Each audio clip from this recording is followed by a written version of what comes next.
사랑하는 여러분, 오늘 저는 정보를 전하러 나온 것이 아닙니다. 오늘 저는 경고를 하러 이 자리에 섰습니다. 지금 이 시대는 칼과 창으로 사람을 죽이던 시대가 아닙니다. 지금은 편리함으로 영혼을 잠재우는 시대입니다. 사람들은 묻습니다. 왜 세상은 이렇게 빠르게 변하는가? 왜 인간은 점점 쓸모 없어지는 존재가 되는? 그 답은 이미 성경에 기록되어 있습니다.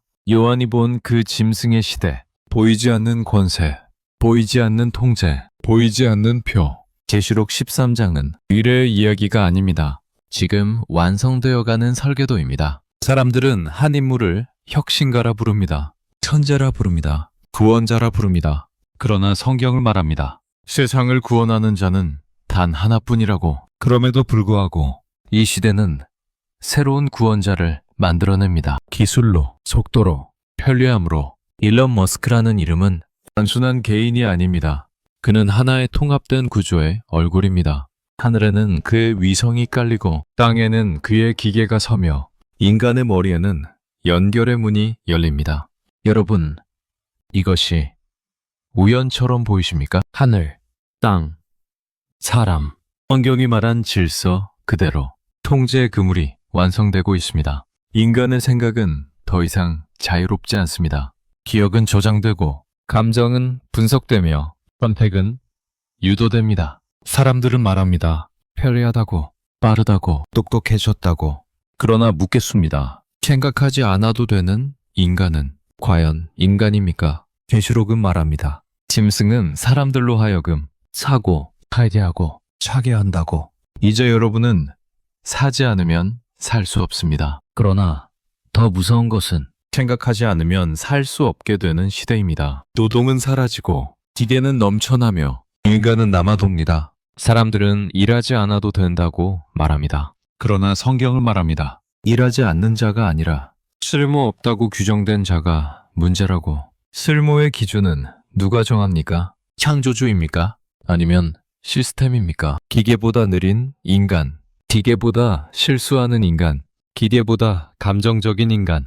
이제 인간은 하나님의 형상이 아니라 비효율적인 존재로 분류됩니다. 머스크는 그러니 다 뇌에 칩을 넣으면 너희들도 로로처럼 다 알고 죽지도 않고 만능 박사 들고 신인류가 된다고 가스라이팅합니다. 이것이 바로 짐승의 경제입니다. 모든 것을 공급하지만 아무도 자유롭지 않은 체계. 계급은 은혜처럼 보이지만 실상은 족쇄입니다. 사랑하는 여러분, 계시록의 표는 이마에 찍히는 잉크가 아닙니다. 그 표는 순종의 선택입니다. 거부할 수 없게 만드는 구조입니다. 사람들은 자발적으로 들어갑니다. 살기 위해, 뒤처지지 않기 위해, 아이를 위해, 그리고 어느 순간 돌이킬 수 없는 선을 넘습니다. 이 시대의 가장 큰 속임수는 이것입니다. 악해 보이지 않는 강요하지 않는 강제, 위협하지 않는 통제. 머스크의 얼굴 뒤에는 한 개인이 아니라 한 시대의 욕망이 있습니다. 그는 666의 하수인 노릇만 하게 될 것입니다. 그러면서 그는 화성으로 도망칠 궁리만 하고 있습니다. 그는 지구 파멸을 아는 자입니다. 그러니 굳이 화성에 인간이 살 수 있다는 헛된 욕망만 키웁니다. 인간은 화성에서 절대로 못 삽니다. 성경은 하늘의 우주나 별에 깃들여 있다 해도 꺼집어낼 것이라고 했습니다. 완벽한 파멸과 종말이 기다리고 있습니다. 인간 없이 돌아가는 세상, 하나님 없이 완성되는 문명.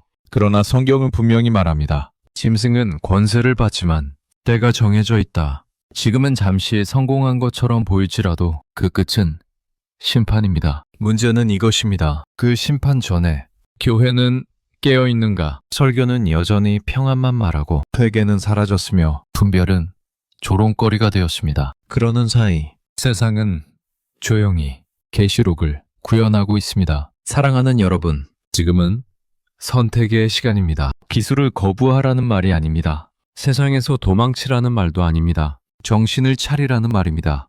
영혼의 주권을 지키라는 말입니다. 짐승은 총으로 위협하지 않습니다. 짐승은 편리함으로 유혹합니다. 그러나 어린 양은 다릅니다. 십자가는 불편합니다.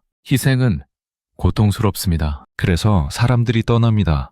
그래서 진리가 외면당합니다. 하지만 기억하십시오. 끝까지 견디는 자가 구원을 얻습니다. 이 말은 공포를 주기 위함이 아닙니다. 이 말은 잠에서 깨우기 위함입니다. 계시록은 공포서가 아니라 경고서이며 소망서입니다. 짐승의 나라는 무너지고 인간의 교만은 끝나며 오직 주의 나라만 남을 것입니다. 그날이 오기 전에 눈을 뜨십시오. 분별하십시오. 그리고 선택하십시오.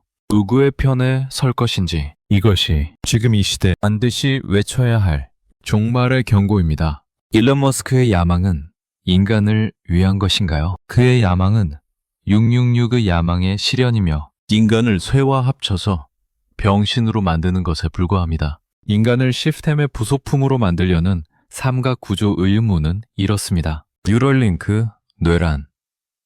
인간 뇌의 기억 학습을 인터페이스화하여 지능 자체를 플랫폼에 종속시킬 가능성 제기하고 그들의 꼭두각시 노르마는 하인으로 만들 것이며 여러분을 모두 트랜스휴머니스트가 되어 악한 자의 명령을 따르는 기계가 되게 하여 인간의 자유의지를 말살하고자 하는 6666의 음모이기도 합니다. 섬세한 인간의 신경망을 다치게 하여 영원한 고통 속에 빠지게 할 것입니다. 옵티머스 육체란 저가 휴머노이드 로봇으로 인간 노동을 대체 노동가치 붕괴시키고 인간을 가치없는 존재로 몰락시키고 인간을 무도하고 잔인하게 변화시킬 것이며 인간성 말살을 도모하는 겁니다. 스타링크 통제망, 지구 전역을 덮는 위성 네트워크, 모든 연결된 존재의 실시간 관리, 감시하고 666국의 뜻대로 한 사람의 인간도 놓치지 않겠다는 야심차고 잔인하고 무서운 그들의 인간 증오를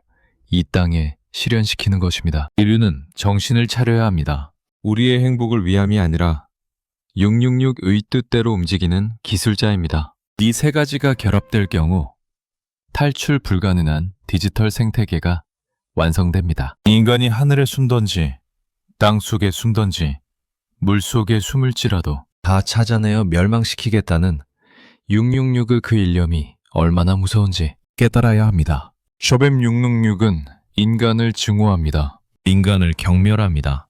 딥스들이 하는 짓이 인간 경멸입니다. 전문가는 말하길 그것은 인간. 학습 기억 언어 능력이 구동 모델로 전환될 수 있다는 가설과 접근권을 잃으면 기능을 상실하는 유료 두뇌 개념을 삽입하고 소비 행동마저 뇌신호 조작으로 유도되는 주권 상실 사회.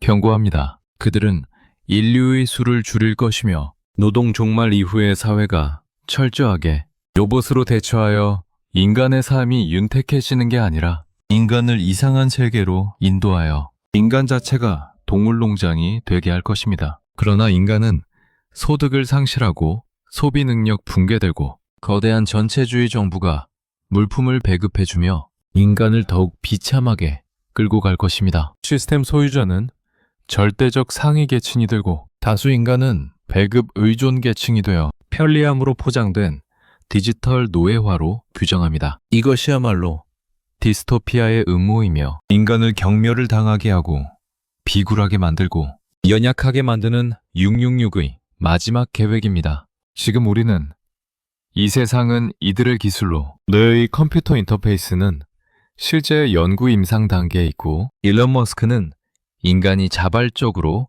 초인적 인간이 되면 좋다고 유혹하며 그들의 뜻에 따르길 가스라이팅하고 있습니다. 자동화로 특정 직업군이 사라지는 것은 이미 현실이 되었으며 데이터 독점과 알고리즘 소비 조작은 현재 진행형이고 위성 인터넷은 국가 통제 밖의 인프라가 될 가능성이 존재하고 기술 발달이 결단코 인간에게 이롭지 않다는 사실을 인지해야만 합니다. 이것은 궁극적으로 인간 경시 문화를 만들고 인간성 말살, 사회성 말살, 영혼 말살을 시작이 될 것입니다. 성경 요한계시록을 꼭 읽어보십시오. 2000년 전의 예언이 실현되고 있습니다. 이것을 모르면 여러분은 살아있는 것 같으나 죽은 자들입니다. 예수께서 그 2000년 전에 이렇게 말씀하셨습니다. 지상의 인간들이 다 죽은 시체 같다고 깨달은 사람은 이 세상보다 더 위대하다고 했습니다. 일론 머스크의 과학은 인간 영혼 통제하기입니다. 뇌에 칩을 심는 순간 여러분은 영원히 안식을 누릴 수 없을 것입니다. 명심하십시오. 구독하시면 사탄이 살아있다는 것과 이 지상에서 무슨 일을 하고 있는지 알게 되실 겁니다.